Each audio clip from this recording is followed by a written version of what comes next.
Bonjour ou bonsoir. La méditation du jour porte sur ces connaissances incroyables et qui ont été souvent interdites.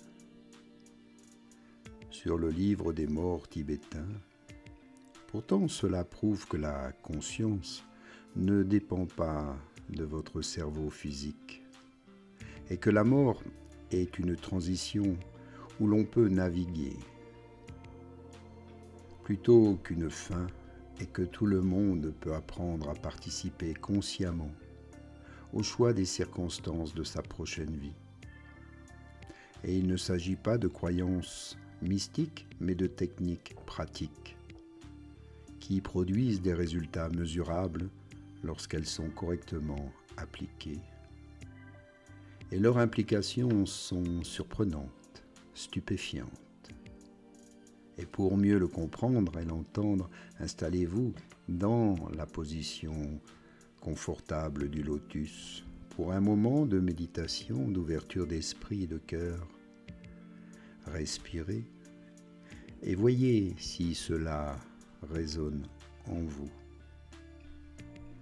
Si ces connaissances se répandaient, peut-être qu'elles transformeraient fondamentalement la façon dont l'humanité aborde la mort, le sens de la vie et l'épanouissement personnel.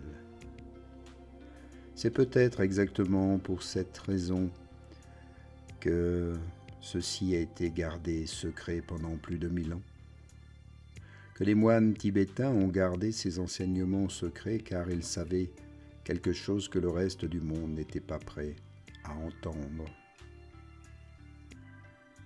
Mais vous pouvez l'entendre ici maintenant, que la conscience ne s'éteint pas avec la mort du corps. Vous avez compris cela non pas par la foi, mais par votre expérience, votre observation, votre attention. Et cela peut être aussi transmis de génération en génération par tous les pratiquants.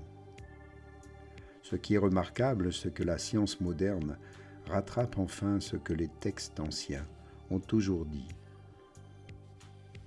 Et il y a beaucoup de recherches qui ont été faites à ce jour.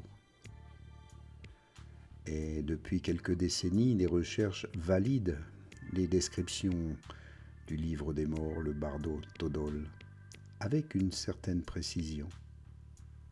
Des médecins ont constaté et remarqué des expériences de mort imminentes et ont commencé à les documenter. Des cas de personnes qui étaient cliniquement mortes et qui étaient revenues avec des souvenirs précis de ce qui s'était passé pendant ces moments. Et on a découvert que ce n'étaient pas des hallucinations aléatoires ou le résultat d'une activité cérébrale en manque d'oxygène. On a trouvé bien des schémas cohérents et reproductibles qui correspondaient presque parfaitement aux descriptions anciennes. Les personnes décrivaient avoir quitté leur corps et observaient des équipes médicales s'affairer tout autour d'elles. Ce qui a pu ensuite être vérifié par le personnel médical qui a confirmé ces détails que les patients n'auraient pas pu connaître alors qu'ils étaient inconscients. Elles ont, pendant ces instants, rencontré des êtres de lumière qui communiquaient,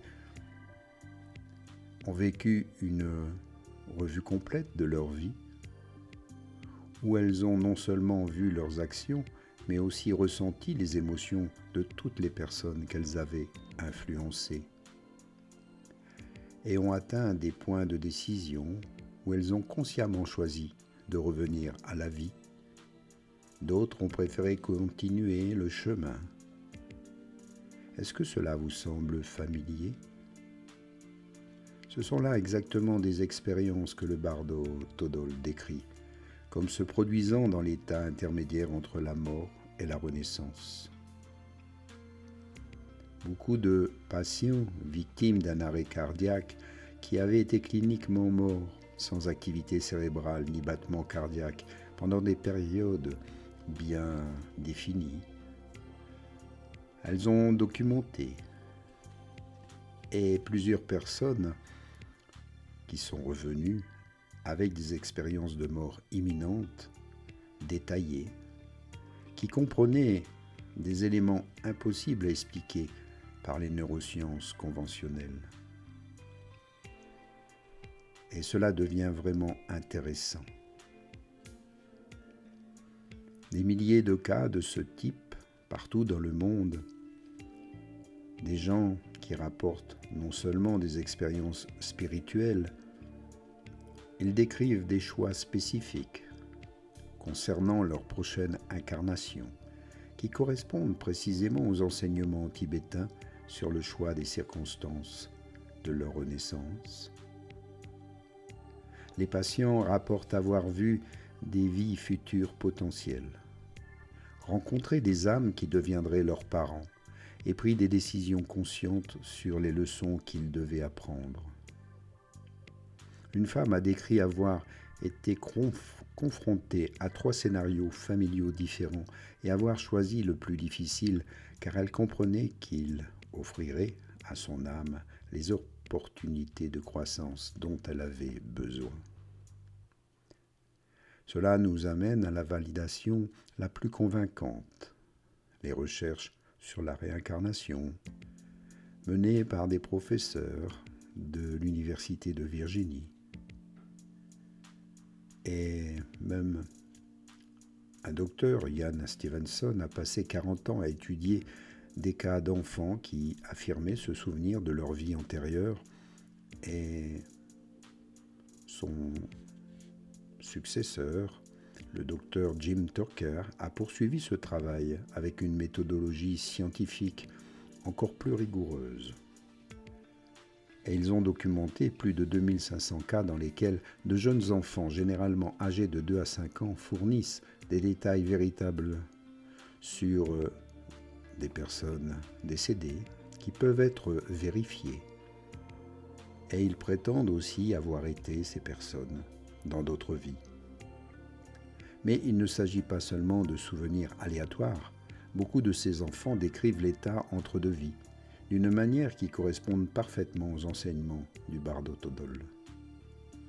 Par exemple, un garçon au Liban se souvenait non seulement de sa vie antérieure en tant que mécanicien, mais décrivait également comment, après sa mort, il flottait au-dessus de sa famille, observait de nouvelles familles potentielles et choisissait spécifiquement ses parents actuels, parce qu'il se sentait attiré par les leçons qu'ils pouvaient lui enseigner. Lorsque les enquêteurs ont vérifié ces affirmations concernant son identité antérieure, ils ont trouvé 27 détails spécifiques qui se sont avérés totalement exacts, y compris l'emplacement d'argent caché que seule la personne décédée pouvait connaître. Ce qui rend ces cas encore plus significatifs, c'est que les enfants décrivent souvent le processus de transition lui-même, l'état intermédiaire où la conscience existe, indépendamment de toute forme physique. Les rencontres avec des guides et le processus de sélection délibérée de leurs prochaines incarnations. Les implications deviennent encore plus profondes lorsque l'on examine les recherches sur la lucidité terminale. Les médecins ont documenté des milliers de cas où des personnes atteintes d'une forme grave de la maladie d'Alzheimer ou d'autres formes de démence deviennent soudainement complètement lucides dans leurs derniers jours ou leurs dernières heures avant la mort. Leur personnalité revient, leurs souvenirs deviennent limpides. Elles font souvent preuve d'une conscience qui dépasse de loin ce que leur cerveau endommagé devrait théoriquement leur permettre. Ces cas documentés où des patients atteints de lésions cérébrales étendues, des personnes qui n'avaient pas reconnu leur propre famille pendant des années, se sont soudainement engagés dans des conversations complexes, ont partagé des souvenirs détaillés et ont fait preuve de capacités cognitives que leur état neurologique aurait dû rendre impossible. Cela suggère exactement ce qui est enseigné dans le livre des morts tibétain que la conscience fonctionne indépendamment des fonctions cérébrales. Le cerveau est peut-être comme un récepteur radio, mais la conscience elle-même existe au-delà du matériel physique. Nous voyons aujourd'hui cette théorie validée par des recherches de pointe en neurosciences et beaucoup de médecins l'ont maintenant confirmé. Ces substances que on ingère n'augmentent pas l'activité cérébrale. Elles la diminuent en fait, en particulier dans le réseau, par défaut du cerveau qui maintient notre sentiment d'identité distincte. Lorsque ce réseau s'apaise, les personnes rapportent des expériences qui ressemblent beaucoup à celles du bardo Todol. Rencontres avec des entités conscientes, revue complète de leur vie, dissolution de l'ego et compréhension profonde de la nature, de la réalité.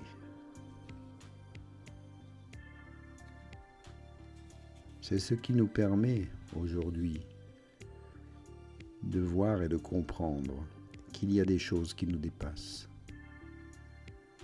que tout ne peut pas être que scientifique et qu'il y a des choses que les anciens nous ont enseignées, mais que nous avons parfois oubliées. Il nous suffit simplement de nous interroger et lors de nos méditations d'expérimenter, de s'observer, de laisser toutes les fenêtres du mental ouvertes, d'accueillir de nouvelles connaissances et d'être prêt et prête à revoir toutes les possibilités que notre esprit nous offre lorsque nous permettons aux choses de s'établir, à ces liens, à ces connexions divines. Alors ici, prenez le temps de méditer, de le ressentir en vous. N'en faites pas forcément une vérité, mais soyez dans l'exploration, à l'écoute de votre cœur. Et maintenant, je vous remercie et à bientôt pour une prochaine méditation. Namasté.